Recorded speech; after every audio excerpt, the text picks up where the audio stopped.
Hello guys, चलिए आज बताते हैं ईटीएफ। ईटीएफ क्या होता है? Exchange trade fund. तो बहुत आदमी को जो है ईटीएफ पता ही नहीं है कि ईटीएफ होता क्या है। तो शेयर मार्केट में एक ईटीएफ होता है जिसका फुल फॉर्म होता है एक्सचेंज ट्रेड फंड।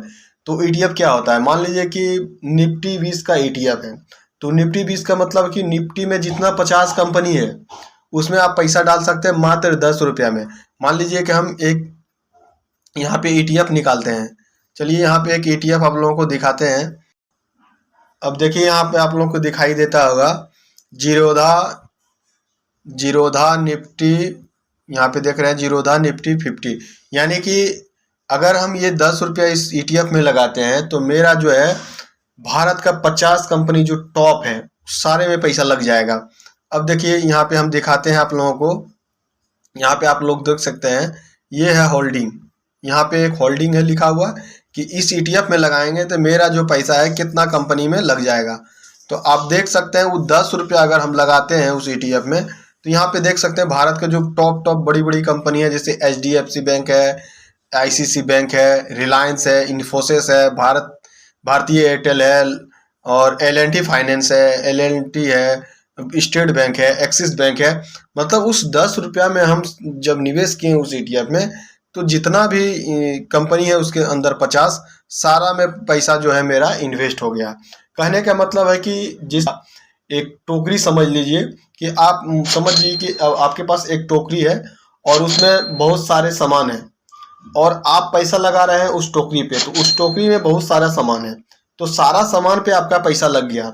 तो इसी तरह क्या है वो ईटीएफ क्या है, वो 50 कंपनी का एक बास्केट बना हुआ है और उसमें आपका पैसा लग रहा है। उसमें एक दो कंपनी अगर बढ़िया रिटर्न नहीं देगा, रिटर्न वो खराब देगा तो क्या करेगा, वो जो टॉप जो 50 कंपनी है उसके अंदर जो खराब दे रहा है उसको बाहर करेगा और जो दूसरा कंपनी बढ़िया जो परफॉर्मेंस कर रहा है उसको अंदर करेगा। तो इस तरह आपका क्या हो जाता है, आप 10 रुपये निवेश किए इस ईटीएफ में तो आपका 50 कंपनी में निवेश हुआ। इसी तरह चलिए सब सेक्टर बाय सेक्टर होता है ईटीएफ। जैसे बैंक 20। अब अगर यदि आप मान लीजिए कि एक बैंक 20 में आप लगाते हैं पैसा, मान लीजिए कि एक बैंक ईटीएफ में पैसा, जैसे मिराय एसेट निफ्टी बैंक यहाँ पे देख सकते हैं ईटीएफ है। आप यहाँ पे देख सकते हैं जिसका प्राइज लगभग यहाँ पे देख सकते हैं इसका 621 रुपया प्राइज है, 621 रुपया।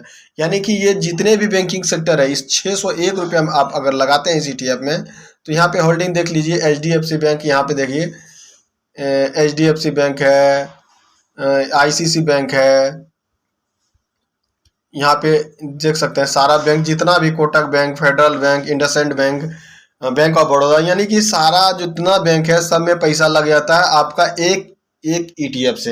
यानी एक ईटीएफ में पैसा लगा रहे हैं तो जितना बैंकिंग इसके अंदर आता है जितना सारे बैंक में आपका पैसा लग गया। अब उसी तरह आता है फार्मा सेक्टर। तो आप देख सकते हैं यहाँ पे निप्पॉन इंडिया निफ्टी फार्मा। अब हम एक इसमें पैसा इस फार्मा कंपनी में ईटीएफ में लगाएं तो जितने भी इसके अंदर फार्मा कंपनी है सारा में मेरा पैसा इन्वेस्ट हो जाएगा। अब चलिए नीचे दिखाते हैं, यहाँ पे देख सकते हैं आप होल्डिंग है, यहाँ पे होल्डिंग यहाँ पे देखिए लिखा हुआ है। अब इसमें चलते हैं और यहाँ देख सकते हैं सन फार्मा है, डिविस है, सिप्ला है, डॉक्टर रेड्डी है, लुपिन है, यानी कि जितने भी फार्मा कंपनी से रिलेटेड है सारे में पैसा मेरा निवेश हो जाता है। मात्र ये हम इतना 23 रुपया अगर लगाते हैं तो जितना भी फार्मा कंपनी है सब में पैसा मेरा निवेश हो जाता है। यहाँ पे सारे जितने भी फार्मा कंपनी है सब में निवेश हो जाता है मात्र 23 रुपया लगा के। मेरा कहने का मतलब ये है कि ईटीएफ जो होता है हर सेक्टर के होता है। जैसे डिफेंस सेक्टर, तो डिफेंस सेक्टर से जितने भी स्टॉक आते हैं उसके अंदर आता है और आप उस एक ईटीएफ में लगाइएगा तो सारे डिफेंस सेक्टर में आपका पैसा लग जाएगा। उसी तरह आप फार्मा में लगाते हैं तो जितना फार्मा कंपनी से रिलेटेड शेयर है सब में पैसा आप मात्र आप 23 रुपया लगाते हैं तो सारे स्टॉक में आपका पैसा लग जाता है। उसी तरह आता है मेटल स्टॉक का, उसमें जितने भी मेटल कंपनी का शेयर आता है सब में पैसा लग जाता है मात्र एक मेटल ईटीएफ में लगा करके। तो ईटीएफ क्या है, एक समूह है जिसके अंदर मान लीजिए 40 शेयर 50 शेयर उस ईटीएफ के अंदर रहता है और आपका जो है पैसा है एक मात्र 23 रुपया या 20 रुपया इन्वेस्ट करने के बाद जितना उसके अंदर कंपनी आता है सारी कंपनी में आपका पैसा निवेश हो जाता है। तो ईटीएफ आप लोग समझ चुके होंगे कि ईटीएफ किसे कहते हैं। तो आप लोगों को वीडियो थोड़ा सा भी अगर अच्छा लगा हो तो वीडियो को लाइक और चैनल को सब्सक्राइब जरूर कीजिए।